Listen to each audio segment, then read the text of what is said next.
दोस्तों नमस्कार, स्वागत है आप सभी को आज के इस नई वीडियो में। दोस्तों पीएम किसान के लिए एक बहुत ही बड़ा अपडेट आ गई है। यहाँ पे देखिए, अगर आप ये 3 काम नहीं करते हैं तो आपकी किस्त रुक सकती है। तो दोस्तों आइए जानते हैं अपडेट में कि आपको वो कौन से 3 काम करना है जिससे आपके पैसे आ सकते हैं। और दोस्तों अगर आप ये 3 काम नहीं करते हैं तो आपके पैसे नहीं आएंगे। तो दोस्तों आइए फटाफट से जानते हैं अपडेट में पूरे विस्तार से। अपडेट यहाँ पे देखिए है दोस्तों कि पीएम किसान योजना से अगर आप भी जुड़े हैं और 22वीं किस्त का इंतज़ार कर रहे हैं तो उससे पहले आपको कुछ काम करवाने की ज़रूरी है, वरना आपकी किस्त अटक सकती है। यहाँ आगे अपडेट है कि किसानों को फसल उगाते समय कई दिक्कतों का सामना करना पड़ता है, जैसे कभी तेज़ बारिश तो कभी सूखा और कभी कभी तो ओले आदि पड़ने से भी किसानों को दिक्कतों का सामना करना पड़ता है। ऐसे में अगर आर्थिक दिक्कतें आ जाएं तो फिर बीज लेने से लेकर खेती के लिए ज़रूरी सामान लाने में भी कई दिक्कतों से जूझना पड़ता है। आगे यहाँ पे अपडेट है दोस्तों कि ऐसे ही किसान की आर्थिक मदद के लिए भारत सरकार एक योजना चलाती है जिसका नाम है प्रधानमंत्री किसान सम्मान निधि योजना। इस योजना के जरिए पात्र किसानों की आर्थिक मदद की जाती है, जिसमें सालाना 6,000 रुपये यानी 2-2 हज़ार रुपये की 3 किस्तों में दिए जाते हैं।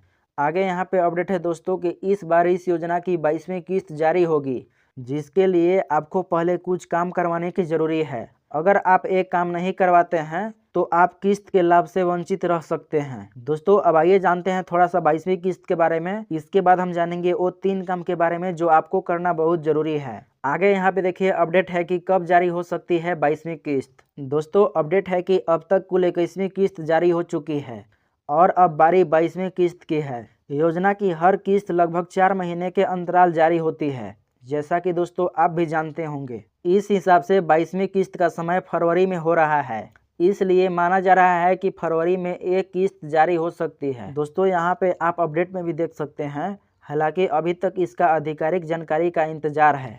यानी दोस्तों आपको बता दें कि अभी तक कोई डेट जारी नहीं किया गया है। यहाँ आगे अपडेट है कि किसानों को करवाने होते हैं ये 3 काम, जिसमें पहला काम क्या है वो अब जानते हैं। तो यहाँ पे ध्यान दीजिए दोस्तों, अगर आप पीएम किसान योजना से जुड़े हैं तो आपको ई-केवाईसी करवानी होती है। इससे धोखाधड़ी को रोका जाता है और सही लाभार्थी तक लाभ पहुँचने में मदद मिलती है। इसके लिए अपने नज़दीकी सीएससी सेंटर से किसान इस काम को करवा सकते हैं। यानी दोस्तों आप सीएससी सेंटर जाकर ई-केवाईसी करवा सकते हैं। आगे है कि योजना का आधिकारिक पोर्टल pmkisan.gov.in से भी इस काम को कराया जा सकता है। यानी दोस्तों इस पोर्टल पर जाकर भी आप अपना ई-केवाईसी कर सकते हैं, वो भी आधार और मोबाइल OTP से। अब जानते हैं दोस्तों दूसरा काम। यहाँ पे देखिए दोस्तों आगे है कि योजना से जुड़े किसानों को भू सत्यापन का भी काम करवाना होता है। इसमें किसानों की खेती योग्य जमीन का वेरिफिकेशन किया जाता है। आगे यहाँ पे देखिए दोस्तों अपडेट है कि किस्त का लाभ लेने के लिए ई-केवाईसी के अलावा एक काम भी करवाना अनिवार्य होता है। यानी आपको ई-केवाईसी भी करवाना है और भू सत्यापन भी करवाना है। दोस्तों अब हम लोग तीसरा अपडेट जानते हैं। यहाँ पे देखिए अपडेट है कि सरकार किसानों के बैंक खाते में किस्त के पैसे डीबीटी के माध्यम से भेजती है। यानी जो आपके अकाउंट में पैसे आते हैं वो डीबीटी के जरिए आते हैं, इसलिए लाभार्थी आपको अपने बैंक खाते में डीबीटी का ऑप्शन ऑन करवाना होता है। इसके लिए आप अपने बैंक जाकर इस काम को करवा सकते हैं। यानी दोस्तों अगर आपके अकाउंट में डीबीटी एक्टिव नहीं है तो आप अपने बैंक जाकर डीबीटी एक्टिव करवा सकते हैं। आगे यहाँ पे देखिए दोस्तों है कि अगर एक काम पूरा नहीं होता है तो आप किस्त के लाभ से वंचित रह सकते हैं। यानी दोस्तों मैं आपको ये 3 काम जो बताया उसको कराना अनिवार्य है।